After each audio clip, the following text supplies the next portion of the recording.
मित्रांनो, तुम्हाला समजायला पाहिजे की अदानी अंबानीचे कर्ज माफ होते, परंतु शेतकऱ्याचं कर्ज माफ करण्याची हिंमत यांच्यात नाही. कारण शेतीचा आणि यांचा काही संबंध नाही, RSSचा आणि शेतीचा काही संबंध नाही, भाजपचा आणि शेतीचा काही संबंध नाही. कधी यांनी यांच्या बापदादांनी शेती केली नाही. त्यामुळे शेतकऱ्याचं दुःख, शेतकऱ्याच्या भावना यांना कळणारच नाही. त्यामुळे शेतकरी बांधवांना एक विनंती करतो की पक्षाविषय सांभाळा, मी पक्षाचा विषय घेऊ नका, विषय घ्या की सरकारपासून आम्हाला चिंता कसं येईल, आमचा अधिकार कसा मिळवता येईल. भारतीय संविधानानं आम्हाला आंदोलन करण्याचा अधिकार दिला. आज सरकारच्या छातीवर चढा आणि शेतकऱ्यांचा साठी महाराष्ट्रात ओला दुष्काळ जाहीर करून या.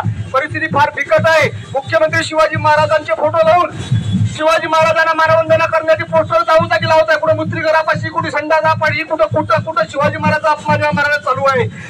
मुख्यमंत्र्यांना काय आहे की मराठा समाजाच्या समोर मी शिवाजीचा कसा बघताव हे दाखवण्यासाठी मुख्यमंत्री वाटेल ते कार्यक्रम करत आहे. परंतु मुख्यमंत्र्यांना हे समजत नाही की ज्या पोस्टरचा खर्च तुम्ही केला, अरे आमचा शेतकरी फाशी घेऊन मरतोय, त्याचं पोस्टर कोण छापून मित्र, त्याचा पोस्टरची परिस्थिती काय आहे, त्याच्या लेकराबाळाची परिस्थिती काय, त्याच्या घरात खायला अनाज नाही, तो वनवन फिरतोय. आज वरून पाणी असल्याच्या मजुराला मजुरी नाही, त्यामुळे व्यवसाय डुबले. अशी अवस्था या महाराष्ट्राची झाली. अख्खा महाराष्ट्र गाडीत टाकलाय गाडीत. आणि त्यासाठी मित्र लक्षात ठेवा, आज जर आम्ही शेतकरी म्हणून आमची एकच जात, फक्त शेतकरी जात, हे जाती जातीत वाटाणा. पंचवटी चौकात आज काँग्रेस आणि भाजप कार्यकर्ते आमने सामने आलेत. शेतकऱ्यांना तात्काळ कर्जमाफी द्यावी या मागणीसाठी काँग्रेसने आंदोलन छेडले. काँग्रेस पदाधिकारी आणि कार्यकर्त्यांनी घोषणाबाजी करत सरकारवर जोरदार टीका केली.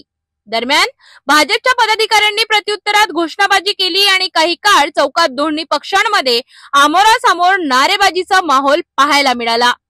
आज पालकमंत्री चंद्रशेखर बावनकुळे आणि भाजप प्रदेशाध्यक्ष रवींद्र चव्हाण यांचा दौरा आहे. नेत्यांच्या स्वागतासाठी भाजप कार्यकर्त्यांनी पंचवटी चौकात ढोल ताशांच्या गजरात भव्य स्वागत सोहळा आयोजित केला.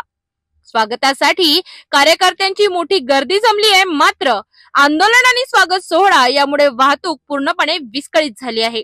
पंचवटी चौकातून जाणाऱ्या वाहनांना अडथळा निर्माण होत असून सोमेश्वर पुसदकर मार्ग चौकात मोठा जाम लागल्याने नागरिक त्रस्त झाले आहेत. पंचवटी परिसरात काही वेळ गोंधळाचे वातावरण होते, परंतु पोलिसांनी तत्परतेने परिस्थिती नियंत्रणात आणली.